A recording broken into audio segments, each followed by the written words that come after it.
Kaliskis time! Napakasarap ng ating maya-maya. So, tingnan nyo ako mga kaisda kung paano magkaliskis ng maya-maya mga kaisda. Kaliskisan muna natin mga kaisda bago nating hiwain.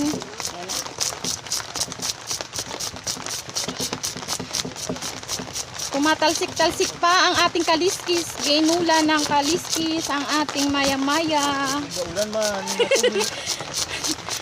Ayan na ang ating maya-maya. Kinakaliskisan na. Ayan na, ayan na. Ganyan po magkaliskis ng isda. Parang kinakaliskisan mo lang yung asawa mo. Oo, diba? Ayan, kaliskis na, diba? O, diba? Natalsik-talsik pa po ang aming kaliskis.